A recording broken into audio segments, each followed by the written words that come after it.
In southwest Florida, a 13-foot, 52-pound Burmese python fitted with a tracking device vanished without a trace. For weeks, the predator had moved through the Everglades, but then its signal suddenly went dead near a quiet residential neighborhood. Mere yards from where the signal died, a mother lived in a state of constant fear, her 2-year-old daughter playing at the edge of a wilderness that now held a terrifying secret. Then, one afternoon, her worst nightmare seemed to come true. She raced into the backyard, heart pounding, bracing for the unthinkable. But what she found wasn't a tragedy. It was something far more shocking. Before we start, hit the like button and make sure to subscribe if you haven't, and hit that notification bell so that you won't miss any new stories. The humid air of May in southwest Florida was a thick, living thing. It clung to the skin, carried the scent of wet earth and blossoming magnolias, and muffled the world in a blanket of perpetual dampness. For Dr. Ian McLeod, a biologist with the Conservancy of Southwest Florida, it was the smell of the front lines. He stood at the edge of a cypress swamp near Naples, the water a dark, still mirror reflecting the stoic gray trunks and the vibrant green of the canopy. His focus, however, was on the creature coiled inside a reinforced transport container, a Burmese python, 13 feet of muscle and predatory instinct. This wasn't just any python. This was Lukey. "All right, everyone clear?" Ian called out, his voice calm but carrying the weight of authority. His team, a small group of dedicated technicians and volunteers, gave him a thumbs up. Lukey was what they called a scout snake. The theory was elegant, if a bit grimly ironic. To combat the invasive python population that was systematically devouring the Everglades' native fauna, you had to think like a python. During breeding season, a male python's instincts would lead him directly to receptive females. By capturing a large male, surgically implanting a radio tracker, and releasing him back into the wild, Ian's team could turn the enemy's own biology against it. Lukey would become their unwitting informant, a Judas snake, leading them to the breeding aggregations where they could remove multiple pythons, especially the egg-laden females, from the ecosystem. The procedure had been flawless. Lukey, a formidable 52-pound specimen, was now fitted with a state-of-the-art transmitter. As they carefully guided the massive snake out of the container and onto the damp earth, it paused, its forked tongue tasting the air, a living sensor array processing a world of scent. Then, with a fluid, silent power that was both beautiful and terrifying, it slid into the undergrowth and vanished. "He's on the move," a technician reported, watching the blip on her screen. "Good," Ian murmured, wiping a bead of sweat from his brow. "Let's hope he's a social one." For the next few weeks, Lukey was a model scout. His signal pulsed reliably, a slow, steady heartbeat on their map. He moved through territories they expected, his path a winding thread stitching through the dense wilderness west of the Everglades. The team watched, they waited, and they prepared for the moment he would lead them to a prize. Then, one Tuesday morning in late May, the heartbeat stopped. The signal from Lukey's transmitter, which had been consistently pinging from a patch of preserve bordering a new residential development, went silent. Not weak, not intermittent. It was simply gone. "Could be a transmitter malfunction," one of Ian's colleagues suggested. "At 52 pounds, not much out there is going to cause a catastrophic malfunction," Ian countered, a knot of unease tightening in his stomach. The implications were chilling. A python of that size didn't just disappear. If it had been killed by an alligator, the tracker would likely still transmit from inside the gator, its signal moving with the larger predator. This utter silence suggested something else, something that had destroyed the transmitter itself.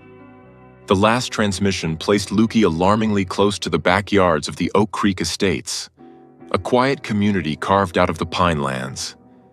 An official warning was quietly issued to the U.S. Fish and Wildlife Service, and a general advisory was posted for residents.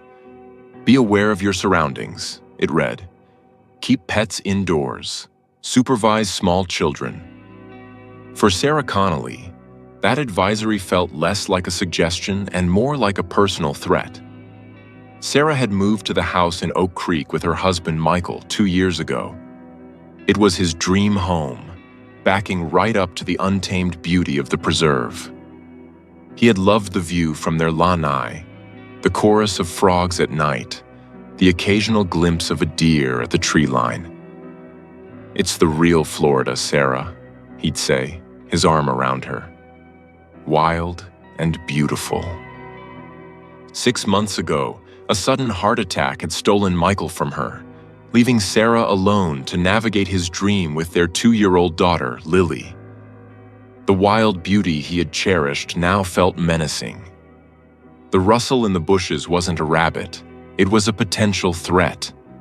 The deep shadows under the cypress trees held secrets she didn't want to uncover. Lily, a bundle of sunshine with her father's bright blue eyes and a fearless curiosity, was the center of Sarah's world, and her greatest source of anxiety. At 2, the world was a playground, and the line between the manicured lawn and the wild preserve was one she didn't understand. After reading the advisory, Sarah felt a cold dread settle over her. She started doing obsessive patrols of her yard, her eyes scanning the dense wall of palmettos and vines that separated her property from the wilderness. She saw things she'd never noticed before.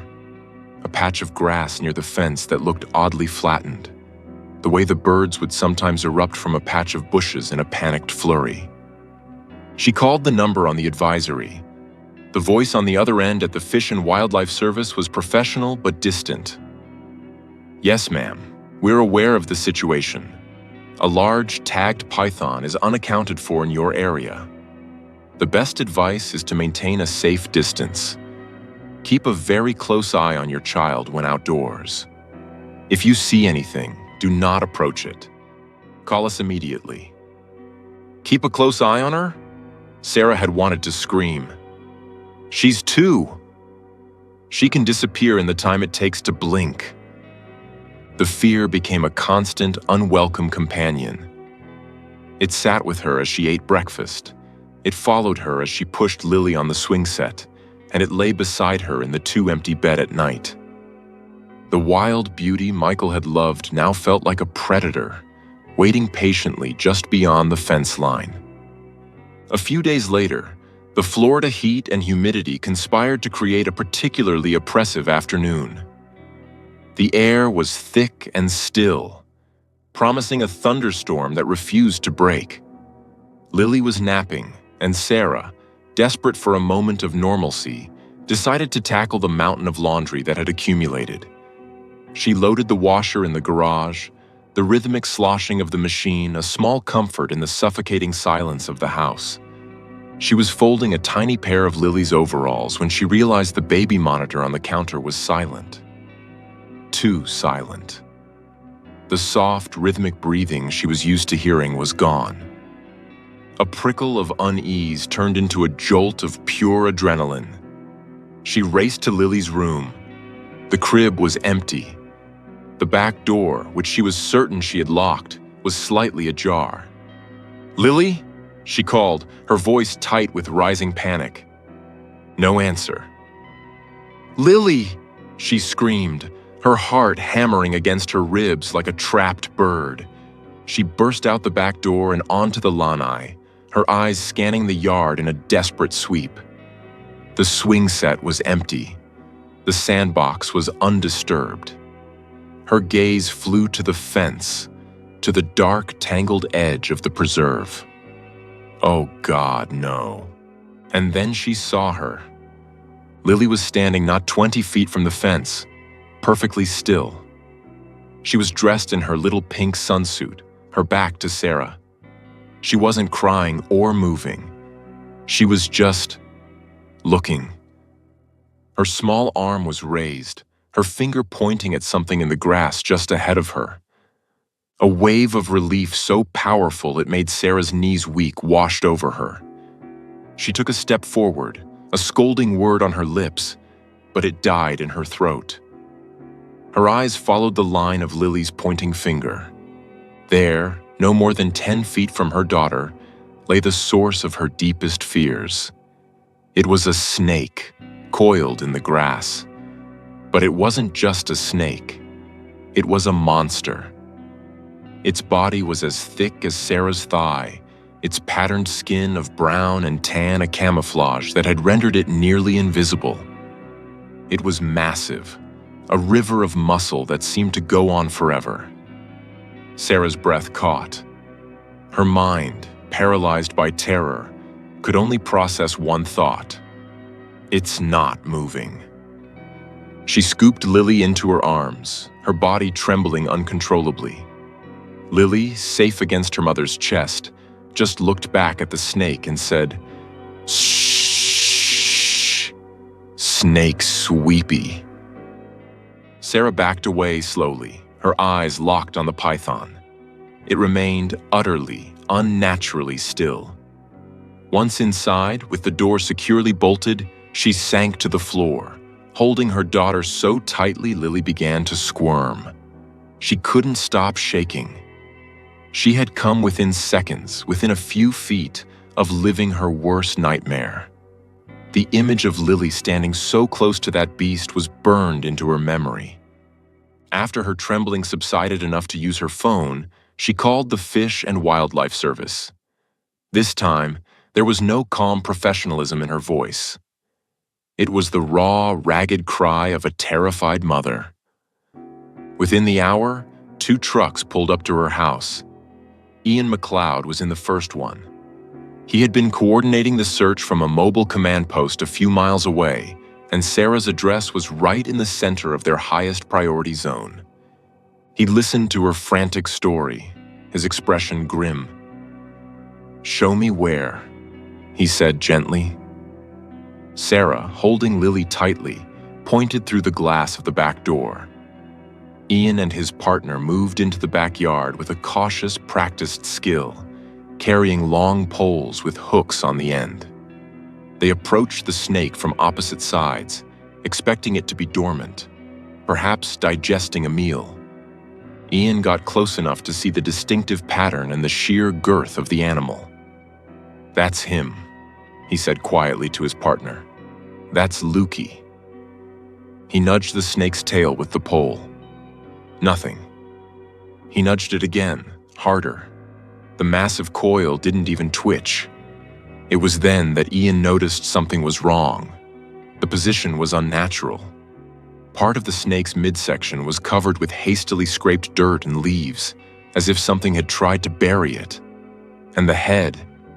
"Hold on," Ian said, circling around. He knelt, his eyes widening in disbelief. The python's head was gone.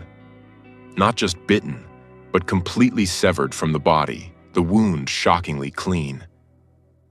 "What in the world?" his partner whispered, staring at the grisly scene. This was not an alligator kill. An alligator would have left a mangled, twisted carcass, likely near water. A panther, a rare and powerful predator, might take on a snake, but the scene wouldn't look like this. The partial burial, the decapitation, it was methodical. It was bizarre. Ian scanned the ground.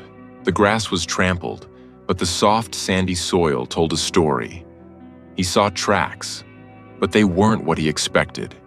They were small, padded, and unmistakably feline.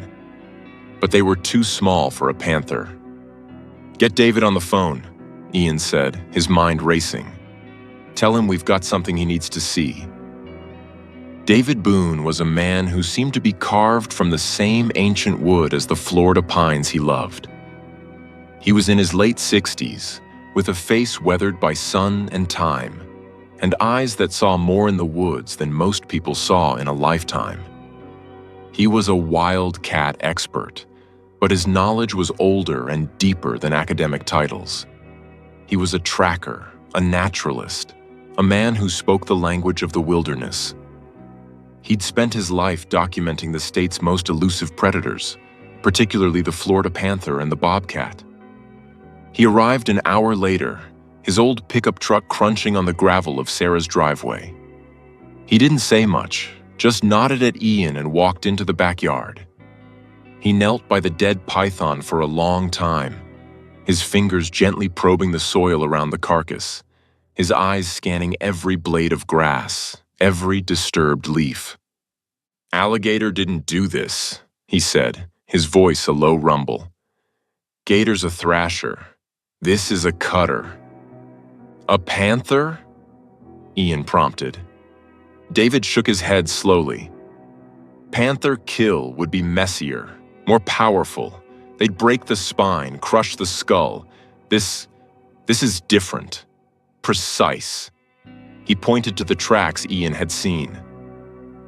"And these aren't panther tracks. Too small, strides too short." "They look like bobcat tracks," Ian said, voicing the thought that seemed too incredible to be true. David looked up at him, a flicker of something. Intrigue, maybe even amusement in his eyes. "They are." "David, a bobcat can't do this," Ian protested, gesturing to the 13-foot, 52-pound snake. "The average bobcat weighs what? 20, maybe 25 pounds? There's no way." "Nature doesn't much care for our calculations, Ian," David said softly. "An animal fighting for its territory or for its life can do incredible things." He stood up, brushing the dirt from his jeans. "There's one way to know for sure. I'm going to set up a camera. Whatever killed this snake cached it. It buried it to hide it from scavengers. That means it intends to come back and feed." As the sun began to dip below the horizon, painting the sky in fiery strokes of orange and purple, David mounted a small camouflage trail camera to a pine tree, aiming it directly at the python's body. They would leave the carcass where it lay. The hunter would become the hunted, captured on film. Sarah watched from her window as the men worked. The initial terror had subsided, replaced by a profound and surreal mystery unfolding in her own backyard. She put Lily to bed, reading her a story about brave little animals in the woods, the irony not lost on her. That night, she didn't dream of the snake. She dreamt of a pair of fierce yellow eyes watching from the shadows. The next morning, David and Ian returned. The air was cool and clear after the previous day's oppressive heat. "Anything?" Ian asked as David carefully retrieved the memory card from the camera. "Let's see what the night had to tell us," David said, plugging the card into a small field laptop. They huddled around the screen. The first few hours of footage were still frames of the dead python, illuminated by the camera's infrared light. A raccoon ambled by, sniffed the air, and scurried away nervously. An opossum did the same. Then, at 2:17 a.m., a shape emerged from the darkness at the edge of the frame. It moved with a silent, confident grace. It was low to the ground, its body a taut bundle of muscle. It was a bobcat. It wasn't the largest David had ever seen, but it was a prime adult, its tufted ears erect, its short tail twitching. The cat cautiously approached the massive snake, its gaze intense. "There's our culprit," Ian whispered, stunned. The bobcat sniffed the carcass, then grabbed a fold of the snake's thick skin in its jaws and tugged. The 52-pound snake barely moved. The bobcat braced its feet, dug its claws into the earth, and pulled again, its entire body straining with the effort. It was a display of sheer, tenacious power that defied its size. For nearly an hour, the camera captured the bobcat feeding on its monumental kill. "I can't believe it," Ian said, shaking his head. A 25-pound cat taking down a 52-pound snake. The physics of it. The snake could have crushed it, constricted it in seconds. It didn't get the chance, David said, his eyes gleaming with respect. Look there. He pointed to the area around the snake's severed neck. See the puncture marks on the back? Deep ones. The cat must have stalked it, waited for the perfect moment, and launched from behind. It got its claws in, anchored itself, and went straight for the head with its teeth. It was an ambush. A perfect, incredibly brave ambush. The footage continued. After feeding, the bobcat spent another 10 minutes scraping more dirt and leaves over the snake, diligently trying to rebury its prize. Then it melted back into the darkness of the preserve. Ian was speechless. This was more than just a data point. It was unprecedented. It was the first time a bobcat had ever been documented successfully killing and caching a python of this size. It was a game changer. He turned to David, ready to discuss the scientific implications, but David held up a hand. Wait, there's more. A few hours later, just before dawn, the camera triggered again. The bobcat had returned. But this time, it wasn't alone. It stopped at the edge of the clearing, looked back, and made a soft, chirping sound. From the undergrowth, 2 tiny spotted kittens emerged, their movements clumsy and unsure. They stayed close to their mother, their oversized blue eyes blinking in the infrared light. The mother cat nudged them gently with her nose, keeping them a safe distance from the kill site, before leading them away along a different path, deeper into the safety of the preserve. A profound silence settled over the 2 men. The scene they had just witnessed transformed the event from a simple act of predation into something far more poignant. This wasn't just a predator. This was a mother.